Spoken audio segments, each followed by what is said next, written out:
Hello, boys and girls. Welcome back to the NAO show. We have a special event for you this week. We are going to be dropping the 22 season schedule. And yes, I know you guys have been all patiently waiting to find out that I am going to win this year, but yes, I'm going to win this year. And the schedule says it. So, what do y'all think about that? Take out Mike. Do you have any hard feelings about that? Well, Um, no one cares. Mark, do you have any hard feelings about that? oh, that's No what we're one doing cares either. today. Okay. So, that's the Okay. show. All right. The I see bitch what we're doing wins. today. Let's go through this, Mark. Let's go game by game and say why that's not true. Matchup by matchup. Let's do it. If you get first place, then who gets fifth place? I don't care. Like after the last 2 years where I was fifth place. Last year I was fifth place because A-Bomb wanted to drop 200 plus points in 1 week and beat me by points, not even by record, which I mean is a legitimate thing in fantasy football, and that's why having a big week like that is beneficial because total points is a real thing. Like we saw down the stretch last year. I mean, total points was a giant thing. We were obviously, and then number five twice in a row. I'm not either. I'm going to be in the bottom fucking four. I'm going to tank the last 4 weeks just so I can be in a different position, No or I'm going to be in tanking. the top four. No tanking.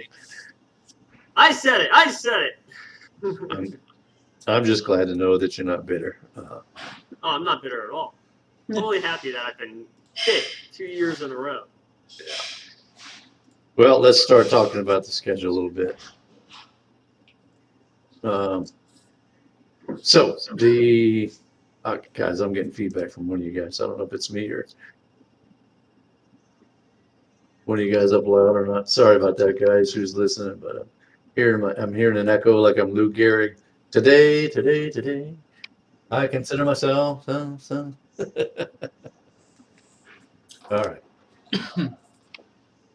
So the schedule is going to change a little bit. So last year we had the rival week in the schedule, and we're actually going to do away with that. So at the beginning of this league, we decided we'd have a random schedule in the first year, but then starting from year two and moving forward, we'd have a schedule where the bottom five and the top five played each other twice, trying to have some parity, some competition. So we did that last year, but we also incorporated a rival week, which was Ian's idea, and I think everybody kind of liked the idea. We had a lot of fun with it, but I didn't like the flow of the schedule because we had matchups within a few weeks of each other. It didn't spread out very well, and I really didn't like the flow of it at all. So this year we go ahead, Sean. I see And you. to add to that, there's only like what two real rivalries in the league. Like the guy that I won't mention and me, obviously. Maybe the newfound one is Dilly and Tank Top Mike, but is it a rivalry week if Tank Top just beats the shit out of Dilly every time they play? I don't know. We bonded, and I don't consider him a rival. You bonded Lame, now. completely Yeah. lame. See, there's the point. It was a Tank Top Mike and Dilly rival, and then they bonded, and Brandon pissed off Dylan. So now, now it seems like the natural one there is Silly Dilly and BL Lemming there, you know? But Wait, then, and the DBs, they're a yeah, the package DBs, deal. yeah, they're package deal. So what's odd about that is that Dylan's like, F you, Brandon, love you, Evan. So is it is it really a rival if he's like, half and half, Seems like he's going both ways. Read into that read into that what you will. So All right, I will. I will. anywho, so getting back to the point, if I can get back there, if I can get this train back on the tracks, um, we try to have a schedule that kept the rival week, but had a better flow to it. And it's just really difficult because the rival week kind of dictates the schedule more than the competitive aspect dictates the schedule. And you're right, Sean. There was you and Ian, Tank Top and Dylan and somebody, and then the rest are sort of kind of Evan and Ricky are best friends. Sure, they talk a lot of crap, but they're not like bitter rivals or anything. So I think what we'll do moving forward is that we'll kind of highlight the rivalries, and they could change, kind of like Tank Top and Dylan changed to Dylan and Brandon, and they'll change and they'll evolve, and we'll have some fun with them. We'll highlight them in the NAO show every week, and we'll encourage a lot of trash talk. But bottom line is we'll get rid of the rival week so that we can go on to a schedule that is a template that can be used year to year. It'll be very competitive. It'll be bottom five, top five playing each other twice. You'll play one out of what we call division. I'm calling divisions. The top five is one division, bottom five another division.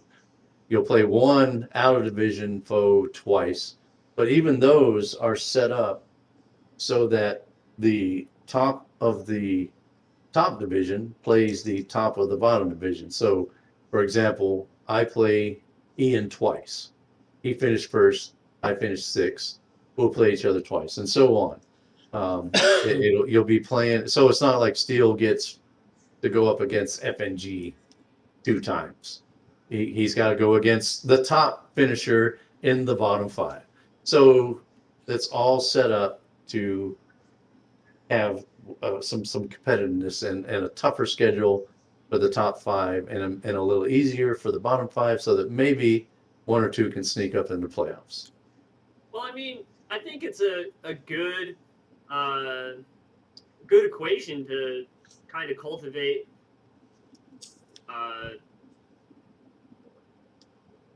what's the word I'm looking for? Competition. Yeah. Okay. Because I mean, like, just look at last year. No one saw Silly Dilly doing as well as he did. I think we can all say that he overperformed what we thought he would, but we're not professionals at this, so we have no idea. But 1 second there. You can't be rivals with Ian and Dylan, so just watch what you say, okay? He tends to watch these things, and he tends to have some strong feelings afterwards. Hey, he made the playoffs. Guess who didn't make the playoffs? This guy. Guess who was fit? This guy. FUCS, I made the playoffs, you didn't. Playoff Dilly, bitch. Exactly. But I mean, like, that's my point, is like he was in the bottom first year, and the second year he was in the playoffs. So obviously the bottom four playing each other twice, top four playing top five playing each other twice, bottom five playing each other twice.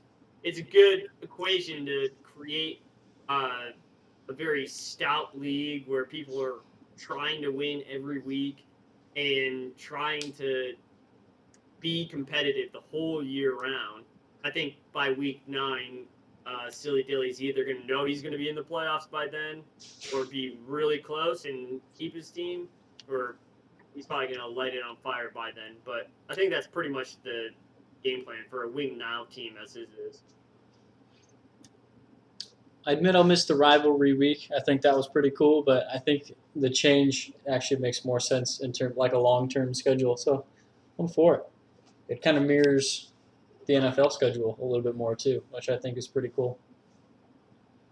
Yeah, that was another thing coming in. We wanted the with the inception of the league. Sean, I didn't say conception, so you can pull your shorts back up there. You're getting a little excited. The inception of the league. The inception of the league. We wanted to mirror the NFL as much as we could and everything. So, and I think everybody sees that. This is just another part of it. And Sean, you have a good point there. Two new teams in the playoffs in the first year. So we were doing the top five, bottom five thing this year. The flow wasn't as good, and it just kind of, like I said, I felt like it was just dictating things too much, trying to squeeze in this rival week. So this template we have now, you got it up on the screen there, so you guys can actually see the schedule. And if you see the yellow and the green in the first 9 weeks.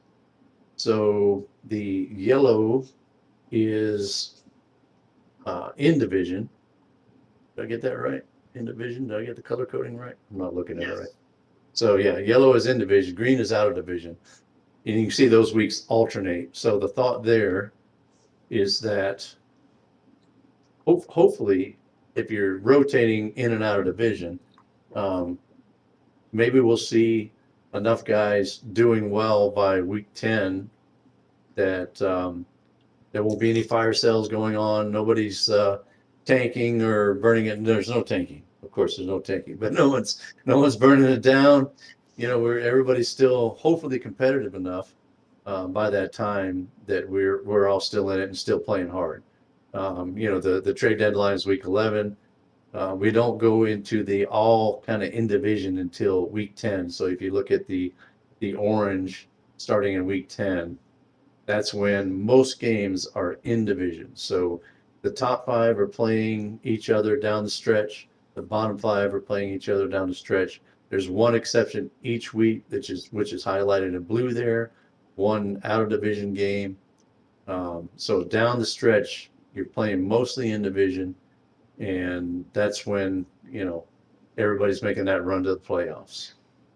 So that's how it's set up. And before you guys chime in anymore, I will give Evan the credit for this template. Some of you have heard about this secret league, and this is what came out in that secret league, and I just loved it. We kind of had a plan B. Sean and I looked at doing a division thing, and we did that online. We did a little kind of a dry run on that, and the division thing was kind of cool, and I liked the way that it set up the schedule. But then we didn't know for sure if it would take the top 2 teams in each division. So that was kind of a sleeper site thing, had a way to set up divisions where you put the top 5 in one, the bottom 5 in the other, and the schedule was set up pretty nice. But we didn't know if it was going to take the top 2 from each division. So this came out, and it was sort of like, this is plan C, and I kind of like this the best. So give me your thoughts, guys. I like the fact that it goes in division and then out of division. But I guess the initial thought of that is that you have a hard team to face and then an easier team to face. And I would argue that point is not true at all. I think everybody, when they first see this schedule, they're going to look at their own first. And that's exactly what I did, was look at my schedule first. Yeah. And I play A-Bomb. He is the reigning champ. Goofy, he is no easy out. Then I play Dylan, who has a win now team who could sneak up on anybody. And then week 4, I have a lot easier team against Humpty. He's in a drastic rebuild. But, just because it's out of division doesn't mean the competitiveness isn't there. And it's not I'm just going to set my lineup and I'm going to blow this team out of the water, which is really nice. Because I'm in other leagues where there's some teams that are just god-awful, and there's not a god-awful team on this in this league at all. I think we do have a lot of good, competitiveness, throughout the whole league. I noticed my first thing, I did look at my own team, obviously. I've never beaten Mark, and I coincidentally start with you week 1. So I'm not calling home cooking, but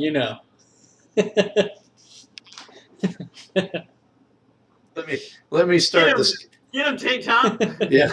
Let me start the schedule against a guy I've beaten every time. Yeah, no, that was a sheer coincidence. But you're right, Sean. And it's a testament to the league that, Goofy and I missed the playoffs this year after making them last year.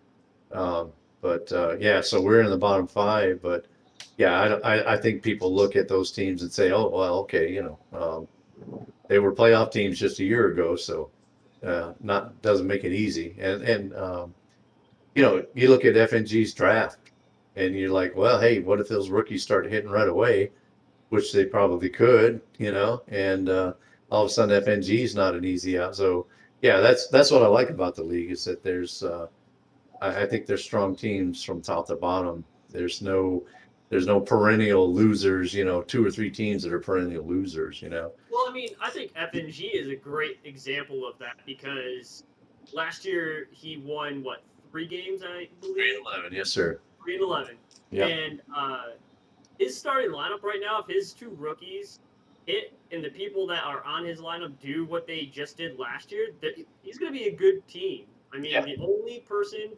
that is kind of like a question mark, two. He has 2 question marks. If his rookies hit and they're starters, right? I mean, obviously we've been spoiled with rookies and hitting really early.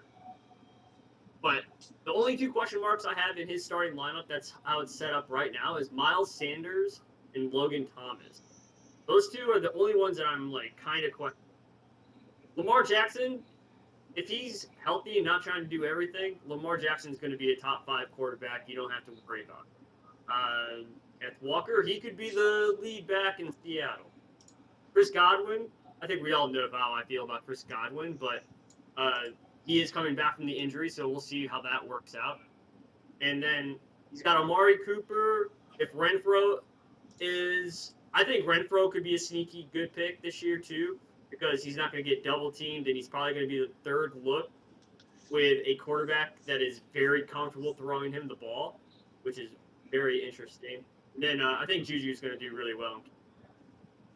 His team is not a bad team. Yeah. So the bottom finisher, you talked about his weak leaks being Sanders and Logan Thomas. Both those guys have had production in the past. So yeah, it's not if I'm looking at those 2 as my 2 weak links, I'm feeling pretty good. So I mean, that's with the idea that both of his rookies hit, kind of right away. yeah. Well, we'll see. Well, he definitely reloaded. He did well in the draft and reloaded. And yeah, he's not going to be. I don't think he'll be a 3-11 team anymore. And that's what the whole point of this is that we're trying to mix it up so where it's harder to get back in the playoffs because you're playing the top teams from the year before. And maybe these. I'm just trying to make the playoffs one time right now. I'm trying to get there one time. I think when you're talking about teams that have made that has not made the playoffs. I don't think so, but Mark, did you make the playoffs in year 1? I did. And Mike obviously made the playoffs last year. I'm the only person on the NAO show that has not made the freaking playoffs. In the show. Okay. Sorry, I thought you were saying in the league. I'm sorry. It's okay. You just make me do the math in my head and figure it all out so it hurts even more. But that's fine. That's fine. Mike had a point before you started on that rant. Do you remember what it was, Mike? It was a good one. So A-Bomb is a guy that's made the playoffs both years. And you're talking about the end of the schedule is sort of like, you play in division pretty heavy. A-Bomb's way into the playoffs every year is to sneak in the last week or so. Yeah. So now you look at, the end of A-Bomb's schedule.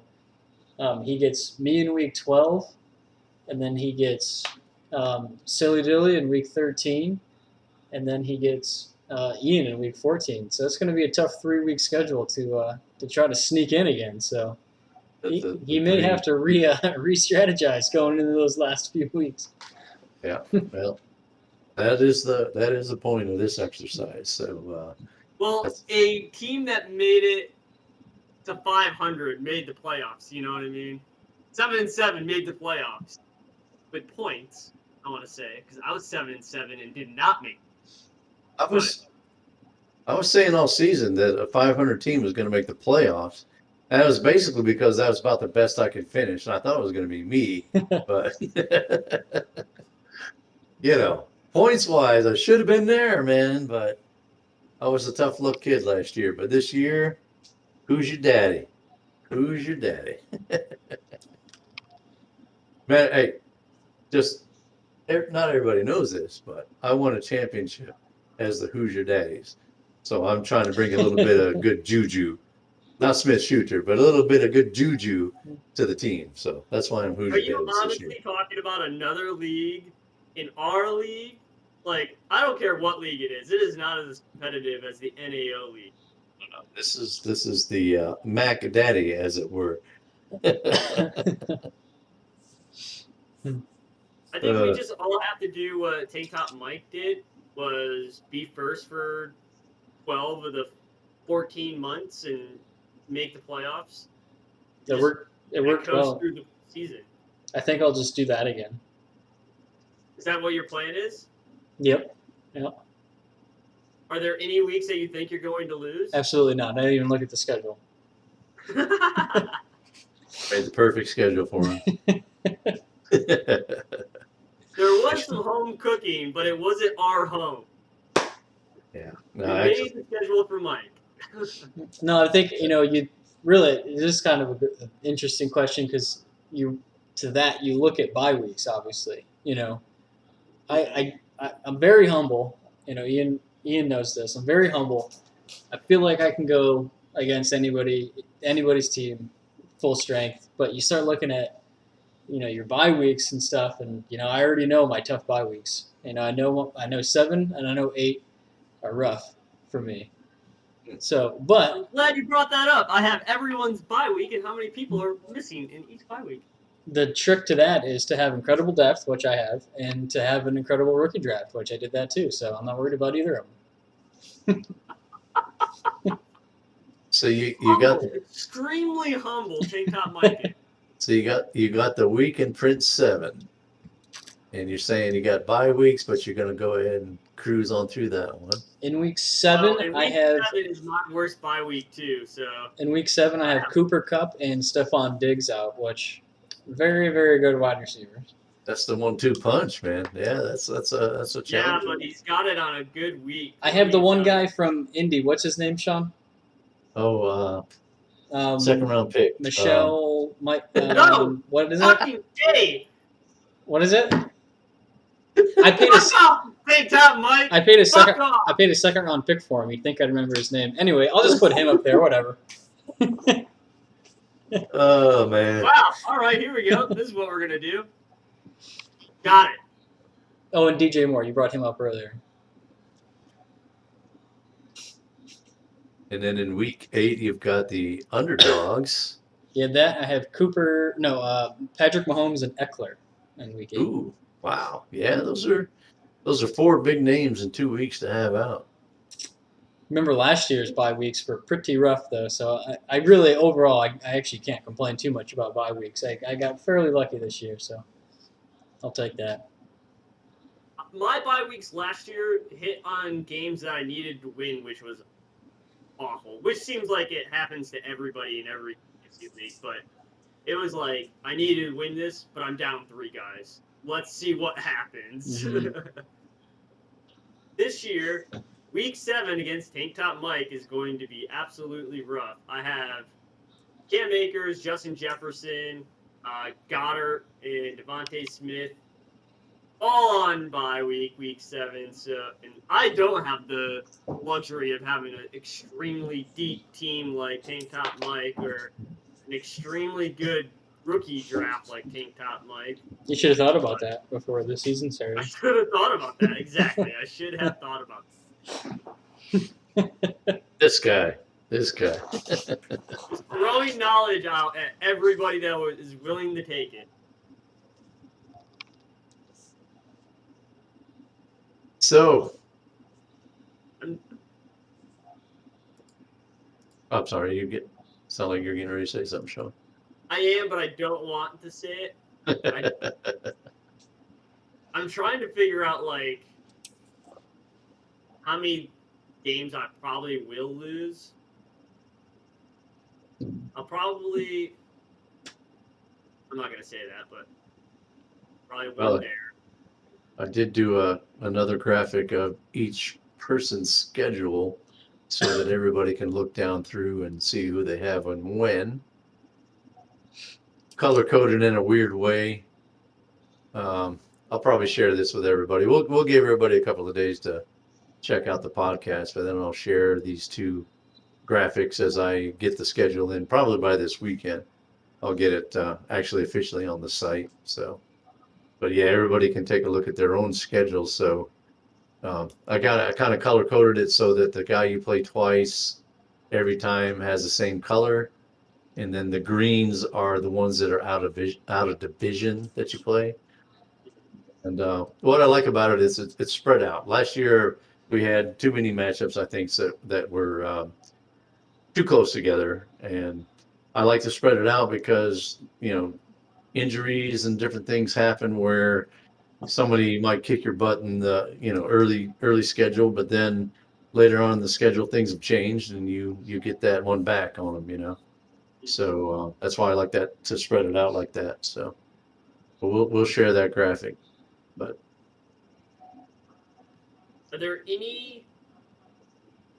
Are there anything that you guys are worried about? Do you have any deadlines? Like, if I'm not this many wins or this many losses at this point, are there people that you're looking at to? All right, if I'm at this win-loss record by week 6, I'm probably going to start looking for more people, depending on where it is. I have a few things, a few check marks along the way of not just my team, but like what everybody else is doing as well. Mm-hmm. Without going too into detail, can you kind of explain what the mindset behind that was? I mean, it's mostly what I'm doing compared to what everybody else is doing, not just this season, but other seasons as well. So it's kind of keeping tabs on everything. But I mean, it's just mostly check marks on, because there could be a season or there could be a team this year that's like silly. I think you brought up Goofy as a good one, who we're not too worried about Goofy necessarily winning the whole thing right now, but he could have a pretty good run, and sneak into the playoffs with his team. There could be another team like that that kind of throws everything out of whack. So, it's just keeping check marks on some things, but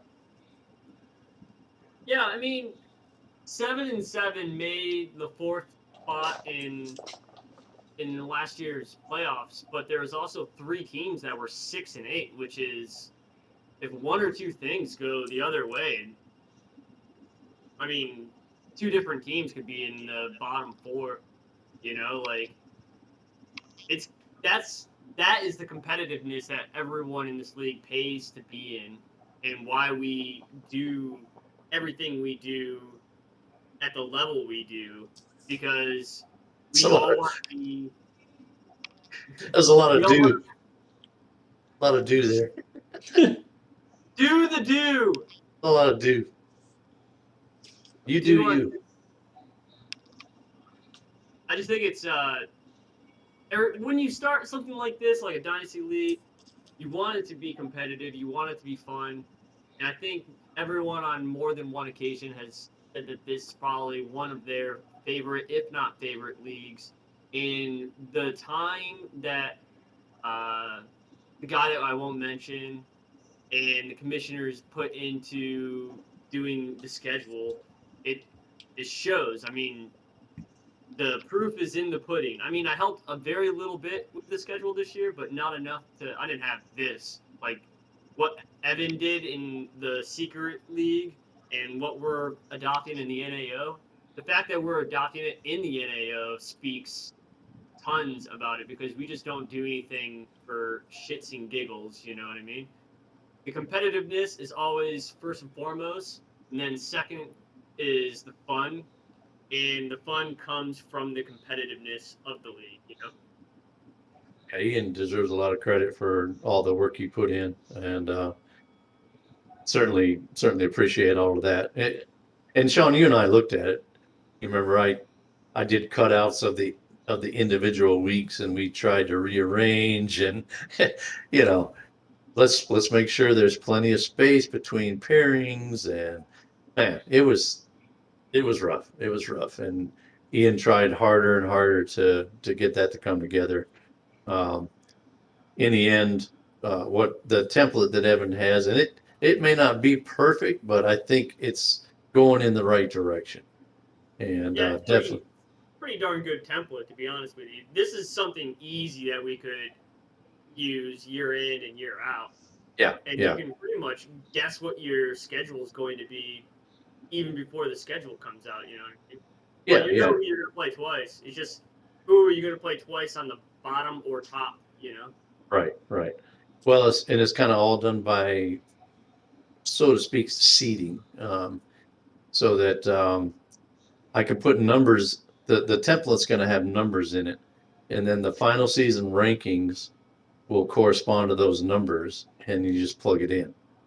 And so we may find a way to perfect it, but I think we're pretty close right now with what we wanted to achieve.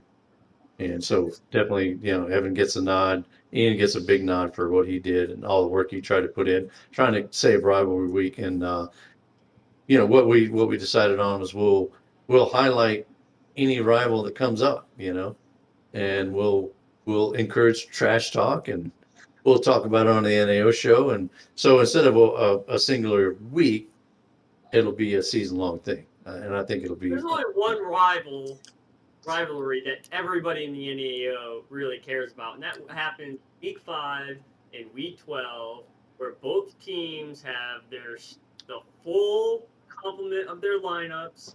It's going to be a knockdown, drag out fight week 5 and week 12. Get your popcorn ready. Well, I talked to Ian today, and he gave me the reasons why there's still rivalries, and so Evan and the tips. Well, let's say the DBs and the tips, or the underdogs and the tips. Uh, Brandon has Evan, lost his team. It's yeah, Evan's Yeah, team it's now. Evan. Did you hear that, Big Top? but Evan and Ricky are best friends, but they also talk a lot of crap to each other, so that could be a lot of fun, And Dylan and whoever, Dylan and whoever he's pissed at this week is going to be fun. He told me that me and Aaron are the nice guys, finished last, you know. So he had reasons for everybody being a rival. So um, I don't remember what he said about Goofy Jason FNG, but I don't know. We'll figure it out, and we'll talk chunk. We'll have some fun. I have a funny story about it being Evan's team. Okay. So I tried to trade Zach Pascal, and as one does, obviously, and Lightly used. a lightly Yeah. used Zach Pascal with both his knees, and so Evan sends me a trade for Zach Pascal, and we Ooh, we okay. laughed about it. It was funny, and then I let it sit there. And the next morning, I wake up to a message from Brandon who thought that I sent it and he rejected it.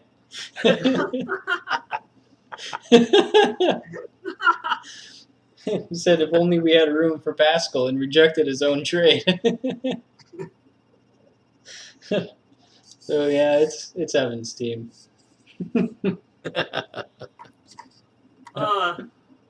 That's hilarious. But I will trade you Zach Pascal if you want him. Does he have both his knees? That's the question. He does. I'll give you a stiff handshake for him. He's And the good. guy out front for it. Wide receiver at least 2 on that team. At least 2? At least. Get out of here. Oh yeah. You are smoking some really, really good shit from the Humpty if you think Zach Pascal is going to be wide receiver 2 on his team. It's true. Okay. He's gonna be wide receiver 2 on the team. Maybe he's not going to be a wide receiver 2 in fantasy.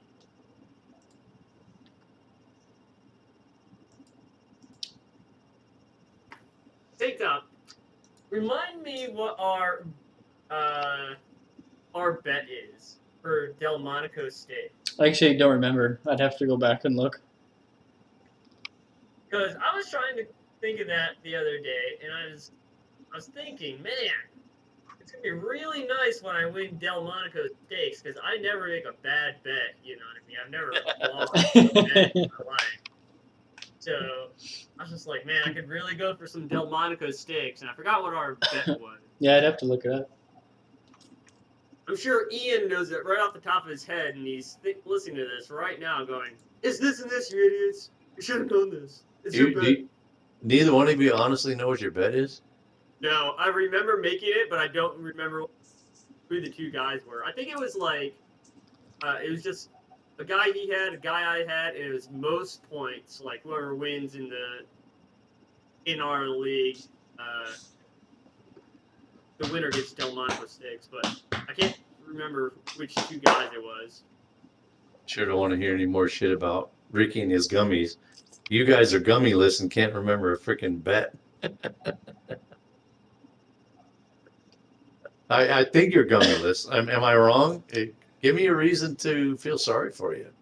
There's no reason to feel sorry for me. Oh man. Well, let's finish up with some. Do we want to do some predictions? Did we want to talk about looking at you go first. looking at this looking You at go this, yours. I may show you mine. well, I'm going to look at this little graphic that I did that You tell me where shows. you're going to lose. I want to know where you think you will lose. I'm gonna look at my. I honestly think I'm gonna win. I'm gonna lose week 7 because Tank Top does have a really strong fucking team, and I have a lot of people out that week, and I don't have the depth to backfill 4 big spots. I mean, like, Zay Jones may make an appearance, or I only played Mark once, so I'm thinking, I'm thinking a 13-1 season could be on tap. But you won't say why. me and Goofy are the only ones that can confidently say that we have a shot against Ian. So Yeah. He doesn't have a lot of losses in the first couple of years, but you definitely are part of that. And looking at mine, I start off kind of rough because I got 3 of the 4 playoff teams in the first 4 weeks. So that's gonna be a big part of my start. And then I get a little bit more into division stuff, but then I still have Dilly and Prince mixed in there. Going down the stretch, I've got Goofy twice in that final 10 weeks from 10 to 14 when everybody's trying to make the playoffs. I got Steel in there, but then I've got Underdogs, FNG, Tips, like I said, bracketed by Goofy there. So it seems like to me, for my personal schedule, how I start is gonna kind of dictate how I might be able to finish playing a little bit more in division at the end of the year. And Sean, I didn't get a chance to answer your question earlier about plans in what we're doing, like when we get to the mid-season point and all that kind of stuff. I know that I'm not going to like this upcoming rate our league, the podcast that Evan's going to get for us, because I've got 2 fifth-round picks in 2023. So I'm going to be ranked low because they can't rate me high in Dynasty based on that. I might get good redraft scores, but my Dynasty is going to be probably down at the bottom, and I'm going to average out pretty poorly. So for me, man, it's like I've got to make hay early, and if it's not looking good like it was last year when I started out 0-5, then I might be selling. So I might be pretty popular if that happens. I might be, kind of hot on the trade wire. We'll see how it goes. I'm looking at my first 6 weeks, and I could legitly go 0-6. Oh, you said you're going to lose week 7, so tack on 0-7. Don't forget about that. There you go. Let's make it 0-7. Make it an even 7. 0-7. I'm sure I could come back from an 0-7 start, right? It's not like the hardest part of my schedule is in the last 7 weeks or anything. I was going to say, looking at the end again, it's kind of interesting because it wouldn't be a schedule or quasi ranking show or anything without talking about how the DBs have a good team and we expect them to do well. So may as well keep that going. But they have their last few weeks are looking pretty good. They got Mark week 10, Goofy, Dilly, and then F and G, and the Tips to close out the season. So they could make a quick little run there, a quick 3-week run to close out the season too. And if they sneak in the playoffs with the second best in his conference, Christian McCaffrey, who knows what happens? After they lose to me I'm sorry, Sean, but real quick, after losing me in week 10, they definitely do have a good bottom four there. So that's all I had to say about that. I think if Henry and CMC stays healthy the whole year, they're going to be a very, very difficult team to play against. Yeah, keep saying that because we've been saying that for 2 years now. Yeah, you got it. I know, it's the only thing that's keeping us afloat with it. Like, if it works, keep doing it. Don't change it.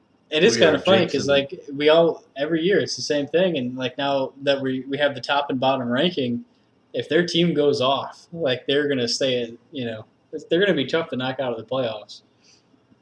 Yeah, very true. Yeah, we've been jinxing the hell out of them, but maybe this year they'll have the last laugh finally. Is it the last lap? We're 2 years on them. We got 2 years to their one if it happens. If it happens. I'm looking at Dylan's starting schedule. So he's got Steel, FNG, Prince, Underdogs, Goofy, Marky Mark, A-Bomb. So, he's playing the top guys, but even some of his bottom, he's got me and Goofy who were playoff teams the first year and kind of reloading and hoping to get back up there in the third year here. FNG, we talked about being stronger. He's got you, Sean, definitely right there in the middle of every freaking year. So Underdogs that we just talked about, A-Bomb. Yeah.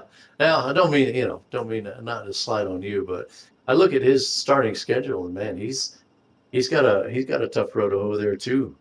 So yeah, the way we do this schedule is to make it tougher to make the playoffs. I look at his first several games there, and it's definitely going to be tough for him. I think there's something to be said for the two teams that have made the playoffs 2 years in a row because of the competitiveness. To hell with the other guy, but A-Bomb, good job. I mean, you slip in right at the last second last year to win the championship. Good on you. Let's see if it happens again. Like, you think any of these teams are going to go 3 for 3? Hey, good point. I hate to say it, but I think if either goes 3 and 3, I think it'd be Ian. I worry slightly for Aaron about Tyreek and Devontae Adams this year. Not that they're bad receivers, obviously, but the whole thing. So. Yeah, good point. We talked about it talking about the draft, how he's aging out a little bit there. Still got some good guys, but he's aging out. He picked up a couple of good young receivers there at the end of the draft, but these guys, that doesn't change the fact that Hill has changed teams now. Adams is older. Going back to a guy both of them on different teams, and that's not always an easy thing. Older now, and I don't know that we can count on Barrios. I don't know that we can count on, who's the guy from Houston? We don't accept that Barrios slander on the NAO show. He is the championship-winning wide receiver of the New York Jets, okay? Yeah, you put some respect on his name. Yeah, so I kind of agree with with Tank Top. Unfortunately, I think he's going to have a tougher time making it back. Ian is still sitting pretty for the most part, although we have predicted that he's starting to age out a little bit too.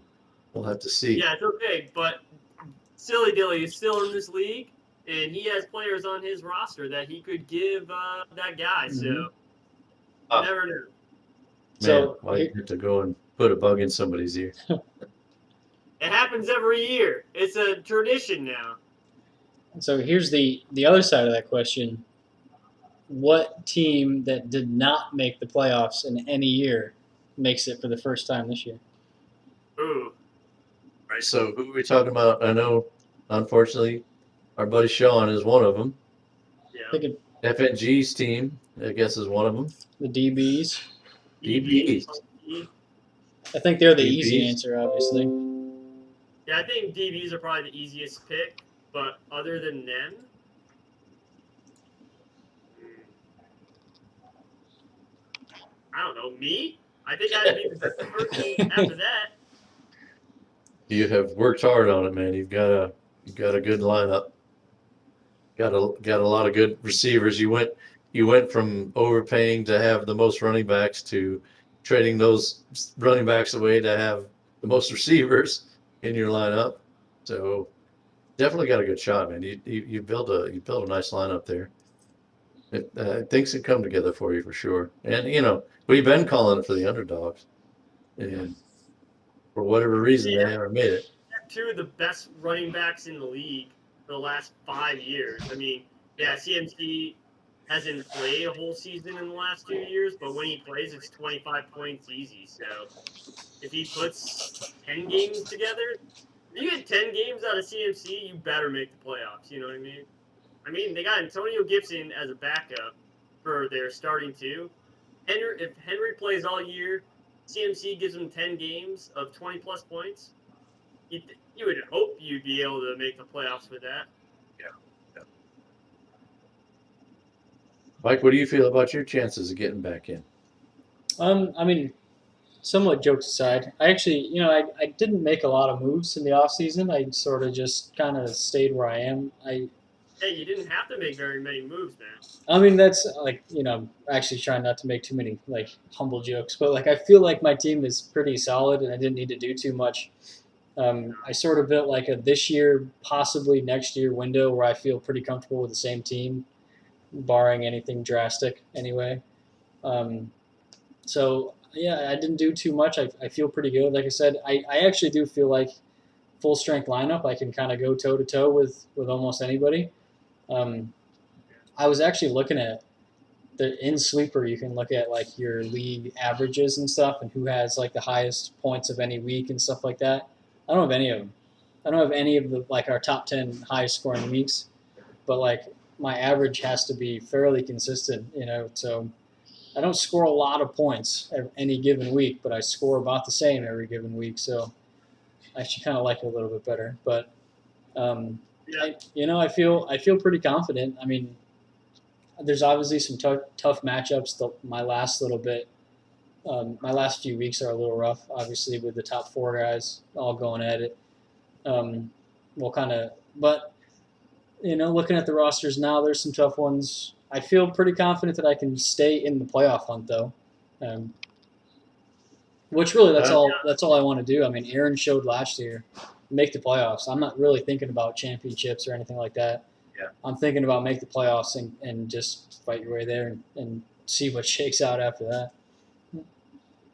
yeah. I think with I keep on repeating myself, but it's the deciding factor with the competitiveness of this league. As soon as you make the playoffs, everything's out the window. The regular season doesn't matter. You get your full lineup. There's no bye weeks, and anything can happen on any given Sunday, if I can use that analogy. And looking at your lineup, Mike, I totally agree. I mean, there wasn't anything you needed to do. There wasn't anything you like had to do. For instance, like me, I needed to add another running back because CEH is a giant question mark. You know what I mean? And having CEH as my third running back was kind of sketchy. But adding the depth in the draft kind of helped me with there. But for you, you got 3 solid running backs on top of a plethora of really good wide receivers. So, I mean, yeah, I totally see what you're saying. The only questions I have for your lineup is what is New Orleans going to look like? With AK, are they going to try to use him more, which would benefit you, or not benefit you? Because if he gets used too much, there's more injury prone. Now he's not injury prone, but more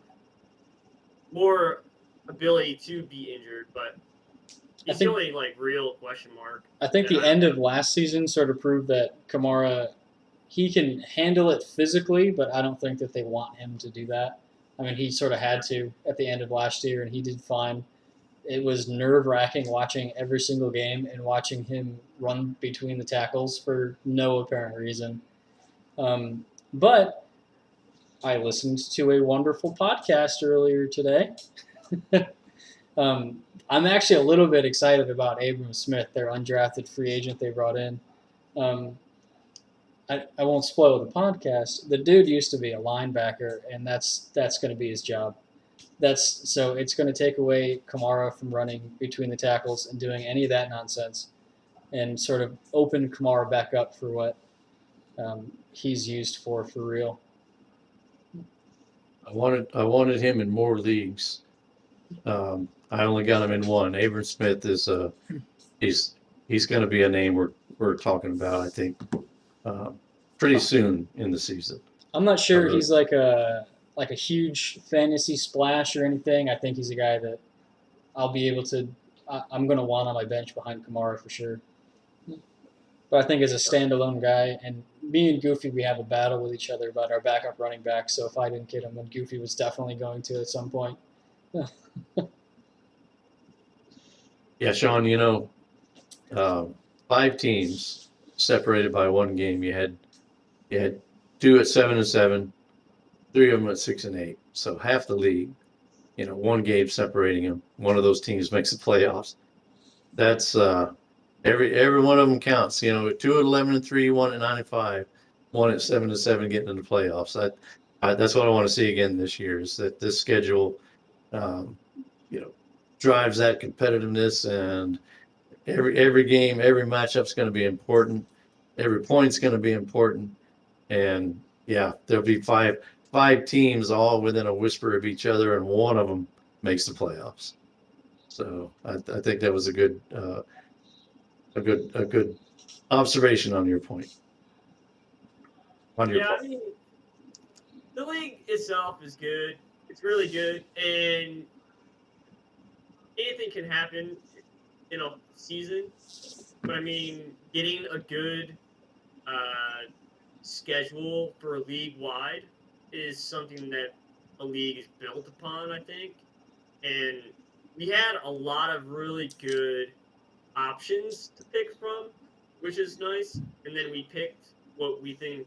Well, you picked what you thought was the best option for the league moving forward, which I agree with. And looking at it now, I mean, there is no like clear cut winner loser. 7-7 could make the playoffs again. That's what you get in a schedule. That's what you want in a schedule. Well, we'll get this out. I'll probably do it this weekend. I may see if Brandon wants to actually do it. Last year I went on the site and I actually manually put the schedule in. I might see if Brandon wants to do it this season just to get used to doing it, and that should be out this weekend. So hopefully everybody listens, watches the show. This is a visual one because we got it up on the screen here. So hopefully everybody watches the show, sees the schedule ahead of time, but it'll be actually official by this weekend, maybe Monday or so, but next few days it'll be actually official. All right, y'all. You heard it from the commissioner. Keep your eyes peeled for the new schedule to come out on Sleeper. He's going to manually have his co-commissioner put it in because you can do that sort of thing, I guess. And if you've seen the show once, you've seen it a million times. Ian, you suck.